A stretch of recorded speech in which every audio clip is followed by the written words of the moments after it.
I took a chance and sent 3 books back to CGC for a regrading. Stay tuned for the results.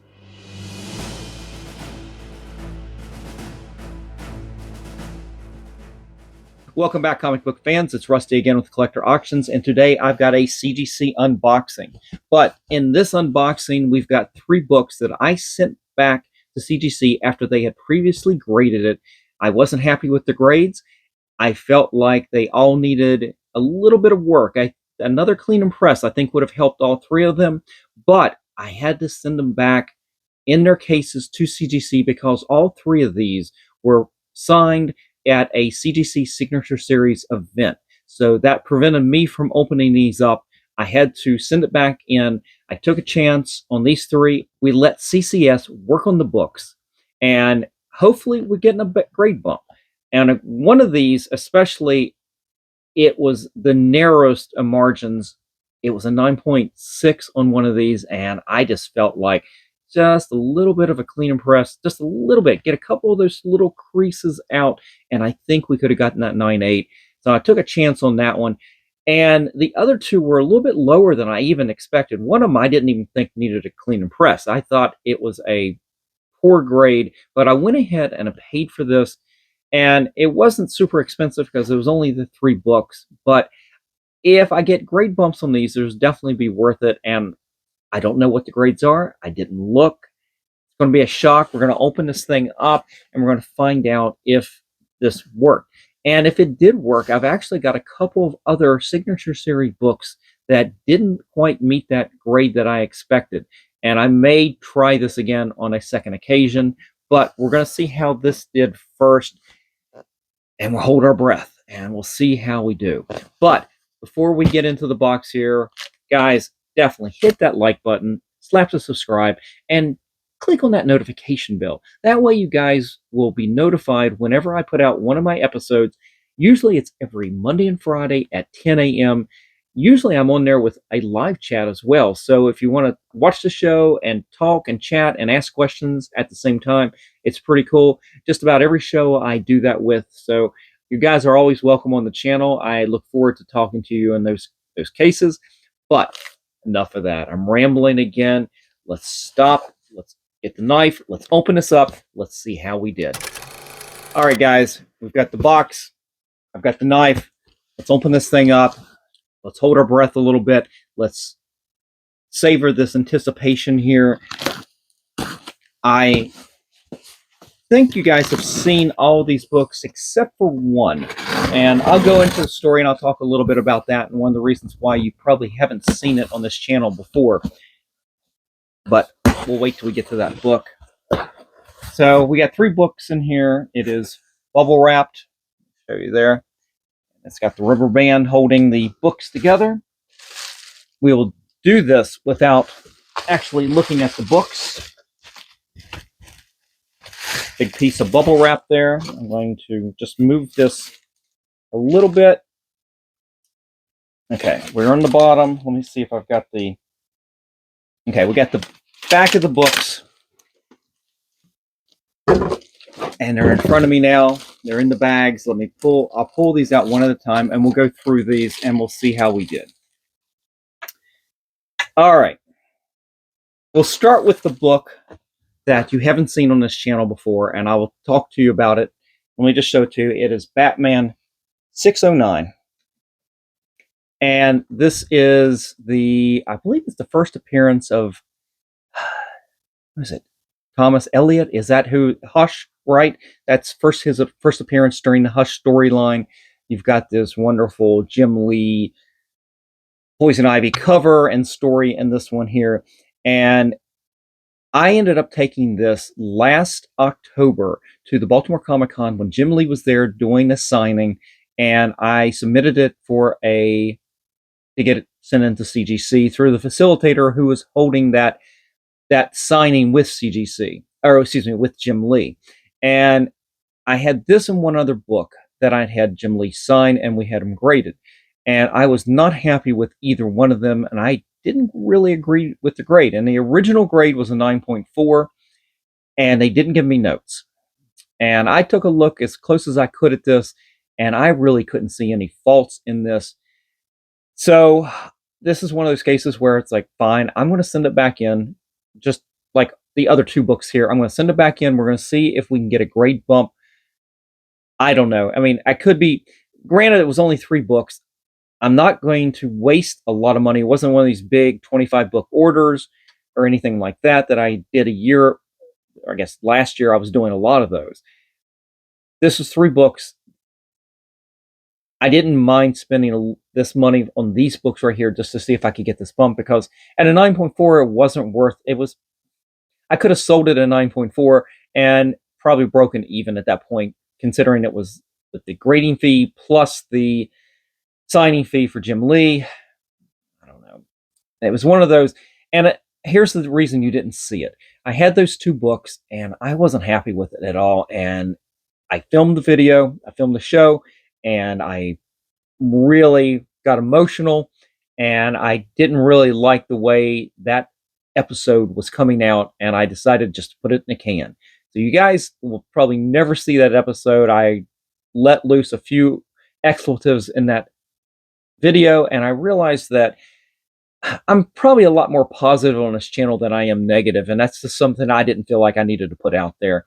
So let's see what we did on this here. Let's see if we got a grade bump, or who knows, maybe it got worse. I don't know. Let's see what we did. 9.4. So it ended up staying exactly the same, and I don't know if I'm going to get graders notes on this one this time, but it is what it was, and maybe whatever the flaw was still stayed there. I don't know if sending it in and having them see what the grade was before influences the new grading or not, but we stayed still. I wouldn't say it's a net zero, because obviously I put a little bit more money into this, but we're still at a 9.4 with this Jim Lee signed Hush storyline issue number 609. So it's a wash. It wasn't an improvement, but at least it didn't get worse. I guess that's a positive. All right, let's move on to the other book. Sorry, I put these down so I could talk to that. All right, I don't know which book this is. Let's see. Okay. I'll show you this. Now, I know you've seen this one. This is the Star Wars #1. I believe it's through 2015, when Marvel got the license back, and this is the variant cover by Alex Ross.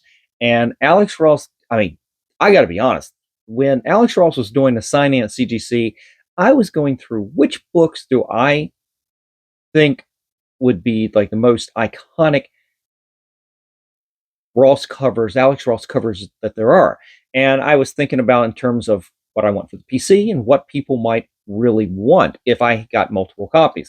And if you watch that episode, and I should leave a link to that in the video here. Maybe I'll put it up on the screen right here where you can click on that video. And I ended up, this is one of the books, and the other ones were things like Kingdom Come #1, Marvel's #4, the Spider-Man cover. I did a couple of Justice Society books with Power Girl, 9/8 across the board. And then I had a couple of losers. And now this is my big loser on here.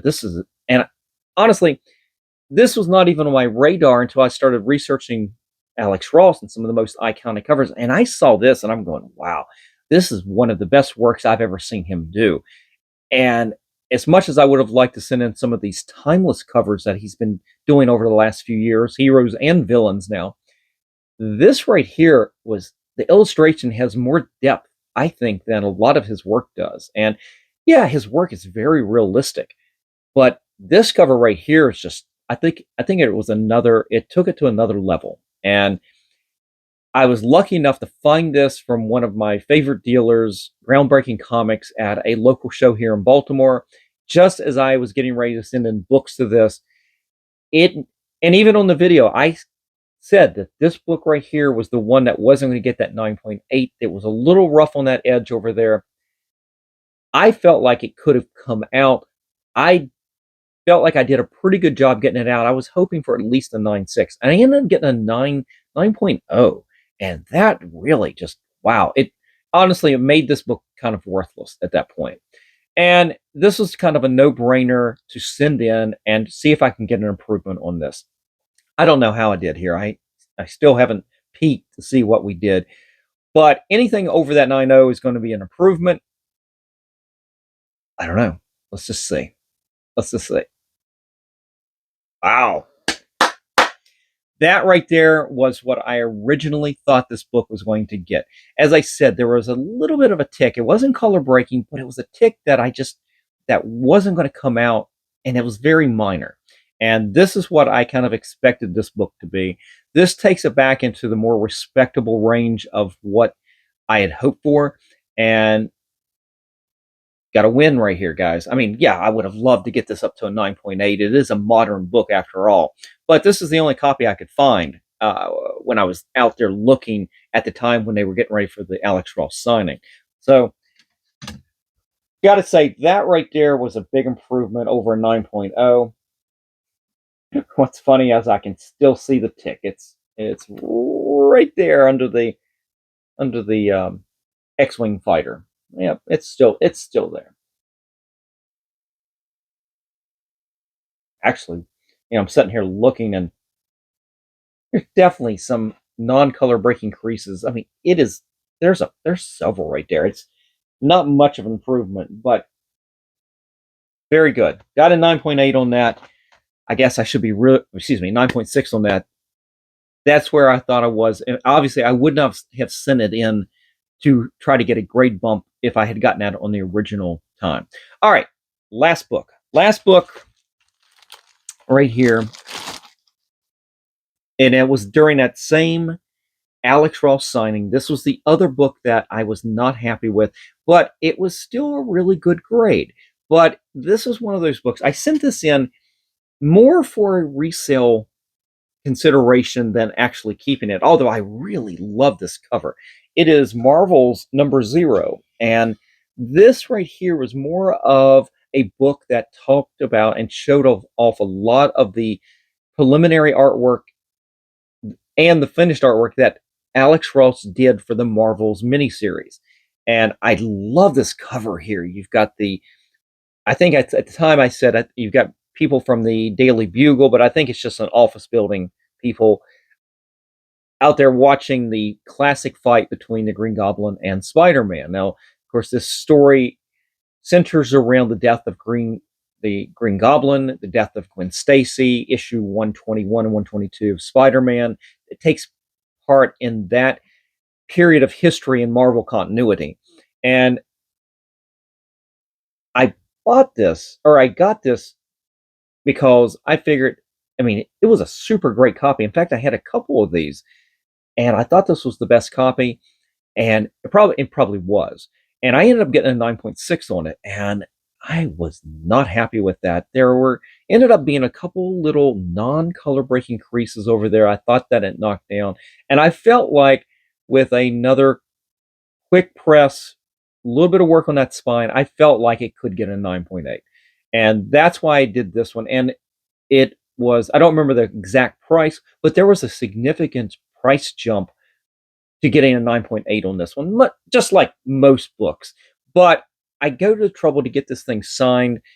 A lot of effort went into these books to kind of get them into the best condition. And as you could have seen from all the other books that went into the Alex Ross signing, a lot of effort went into it, a lot of thought went into it, and to have this one just barely miss it, I felt like it just needed a little bit of help, and I think it could have gotten there. I don't know if we're going to get it. Let's go ahead and just do the reveal.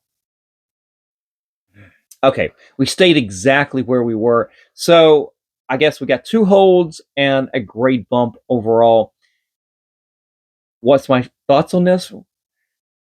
Well, that Star Wars one was a huge grade bump. So I wasn't off on that. Whatever the problem here was, and again, they don't give you graders notes on 9.6s. Honestly, I mean, I can still see a slight little crease. It's right there. I can see it. That frustrates me because the thing is, I think it reverted on me when I sent it in.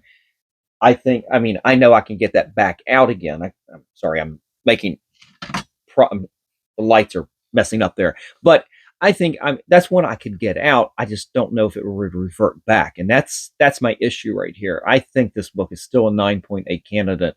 I'm not going to do it again. I'm just going to leave it at a 9.6 and move on and just add this to my PC. It's still actually a book that still has some value to it. I don't remember what the exact price was at this time, but I just felt like a 9.8 was within reason on this. So, was it worth it, guys? You tell me. Let me know by leaving me a comment in the comment section, and definitely just let me know. What do you think of this? Have you ever done this? Have you ever sent in a book like this and had them crack it open and rework it? Star Wars one worked out really well. The other two were holds. They didn't quite get there, but I was asking a lot to get this back up to a 9.8. It was such a slim margin, it just didn't get there. The other one, the Batman, I'm still disappointed in that 9.4. This is a book that I will probably look to move at some point. I've got other Jim Lee books that make me happier because the grade's better, and yeah, this is a disappointment. If you guys are interested in any of these books, though, definitely reach out to me. I I can accept offers. You can reach it. You can contact me at collectorauctions@yahoo.com. You can contact me on Instagram. I've got all these links down in the description, as well as links to my eBay store and to my Shortbox page as well. If you guys are interested in these books, I don't know if I'm going to list them on there, but I do have a lot of other books listed on those platforms. But this is a book that I would probably like to get out of my collection. So I'm motivated. I am a motivated seller, guys. Reach out if you are interested in this. It's still a beautiful book with a beautiful Jim Lee signature right there. All you need to do is find Joseph Loeb and Scott Williams, and this would be crack that out. My guess is this is one you crack it out and have it resubmitted again, you probably get a 9.8 and make me very unhappy. Just don't tell me. If you get that book, don't tell me that you got the other signatures and you got a 9.8 on it. I'll be very, very unhappy at that point. But overall, I guess positive on this. And I will probably take a look at some of the other signature series books that did not quite meet that grade. I've got a couple of Peach Momokos that had 9.6s, and what it tells me, my lesson right here is I'm going to have to really take them out and get them under better light and maybe spend a little bit more time with them and evaluate them and see if it really is worth sending in. The problem is I can only see the covers. I can't see the interiors. They don't give you graders notes. Come on, CGC. I'm calling you out, guys. Just give us graders notes. Let me know why this wasn't a 9.8. I want to know. I want to know why 9.8 wasn't a 9.9. I mean, tell me. Tell me that it is perfectly good, except it's got some a bindery corner something or other that would have otherwise made it almost a perfect copy. I mean, tell me these things. I think we all deserve this with as much money as we spend at CGC. And I'm catching myself, guys, because I realized that this was a little bit of that rabbit hole I was going down when I opened up those Jim Lee books, and I did that video I referenced before where I kind of let loose a little bit, and you guys will never see it. You will never see that video. But that was kind of the gist. I was real unhappy with them, and I was real unhappy with the fact that at even 9.4s, they didn't give me graders notes or any reason why that happened. So that's it for today, guys. Thank you for joining me. I think we will continue trying to do this, but only on a limited basis when I think it really deserves it. Now, why did you're probably asking a question, why didn't you not pull that other Jim Lee book? Why was that not part of this? Well, the answer was I think they were, after looking at it a little bit closer, I felt like that I don't think it could have gotten any higher after a second look at it. So I didn't feel like taking the chance on that book. But on that Batman book, I definitely felt like that. But anyway, guys, get out of here. Have a great day. I will see you for the next episode. And before I go, here, I'm going to stop real quick. We're getting ready. When this episode comes out, we are only going to be probably a week or two away from the Baltimore Comic-Con. It is my hometown Comic-Con. It is absolutely one of my favorite comic cons out there because it, just like Heroes Con, focuses on the creators, and it isn't worried about Hollywood and celebrities and things like that. Even though there are a few celebrities that show up at this thing, it is very comic centric and comic creator centric.